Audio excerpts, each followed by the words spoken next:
Majelis Hakim yang mulia, Jaksa Penuntut Umum dan Penasihat Hukum yang terhormat, sungguh setiap waktu rasa bersalah dalam diri saya tidak pernah berhenti. Penyesalan mendalam atas timbulnya korban Yosua, atas luka bagi keluarga yang ditinggalkan.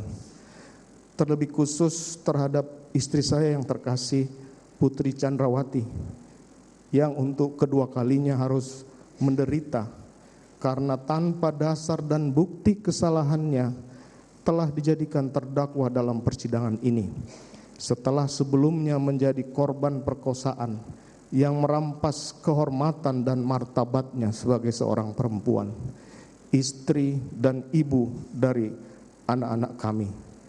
Tidak bisa saya bayangkan bagaimana hancur dan sakitnya perasaannya. Kiranya Tuhan sajalah yang selalu menguatkan dan menghiburnya. Saya sungguh menyesali bahwa peristiwa pembunuhan yang terjadi terhadap almarhum Yosua telah menyeret mereka yang tidak terlibat dan tidak bersalah ke dalam ruang persidangan pidana. Mereka dituntut atas perbuatan dan kesalahan yang tidak mereka ketahui.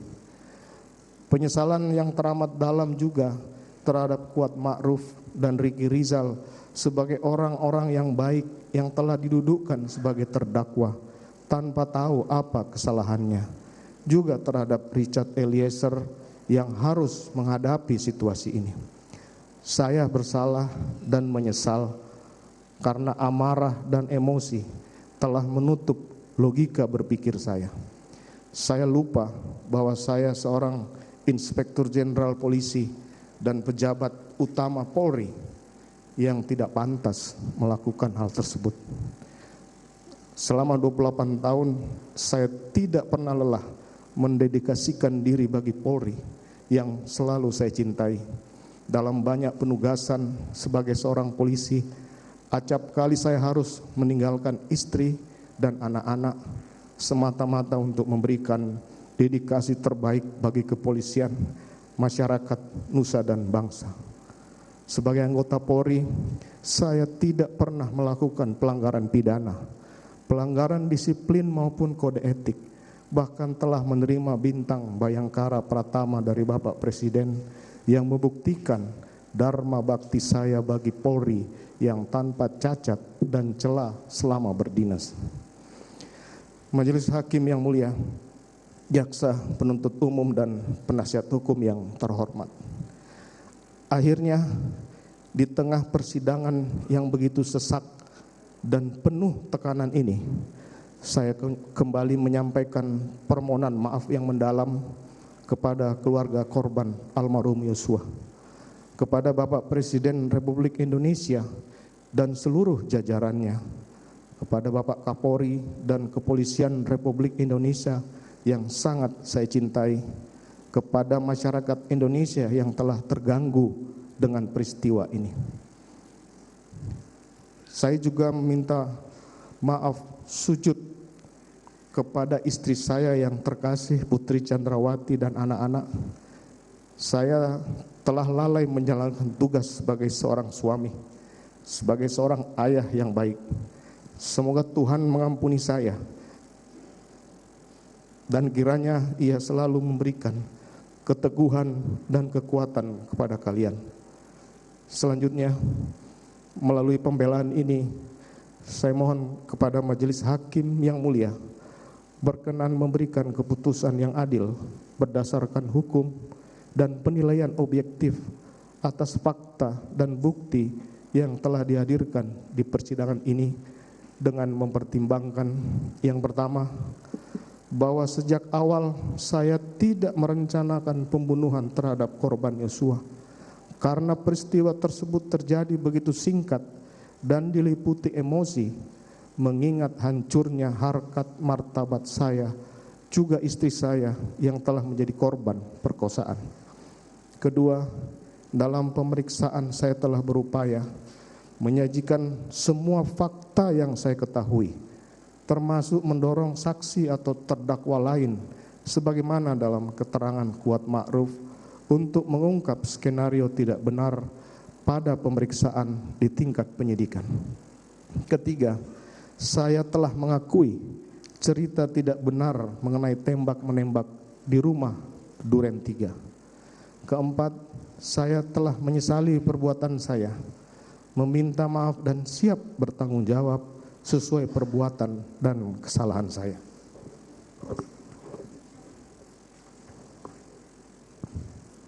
Kelima, saya telah berupaya untuk bersikap kooperatif selama menjalani persidangan, menyampaikan semua keterangan yang saya ketahui. Keenam, saya telah mendapatkan hukuman dari masyarakat atau social punishment yang begitu berat, tidak saja terhadap diri saya, namun juga terhadap istri, keluarga, bahkan anak-anak kami.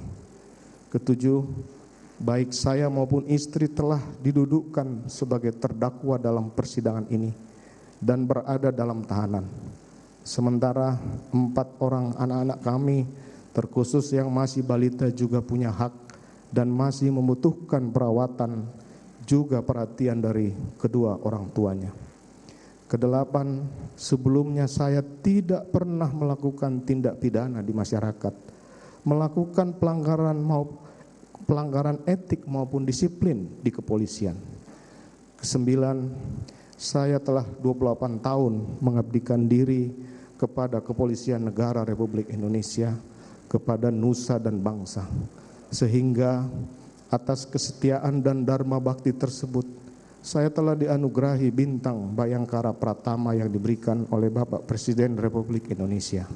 Saya juga telah mendapatkan penghargaan tertinggi dari Polri, berupa 6 pin emas Kapolri atas pengungkapan berbagai kasus penting di kepolisian, antara lain pengungkapan kasus narkoba jaringan internasional dengan penyitaan barang bukti 4 ton 212 kg sabu, pengungkapan kasus Joko Chandra, pengungkapan kasus tindak pidana perdagangan orang yang menyelamatkan pekerja migran Indonesia di luar negeri, dan banyak pengungkapan kasus besar lainnya. Kesepuluh, atas perkara ini saya telah dijatuhi hukuman administratif dari Polri berupa pemberhentian tidak dengan hormat sebagai anggota Polri. Akibatnya saya telah kehilangan pekerjaan dan tidak lagi mendapatkan hak-hak apapun termasuk uang pensiun, sehingga saya telah kehilangan sumber penghidupan bagi saya dan keluarga. Sebagai manusia biasa, saya juga tidak luput dari salah dan dosa. Kiranya Tuhan yang Maha Pengasih berkenan mengampuni saya, memberikan kesempatan kepada saya untuk bertobat dan memperbaiki diri, sebagaimana yang termuat dalam kitab Mazmur 51 ayat 13.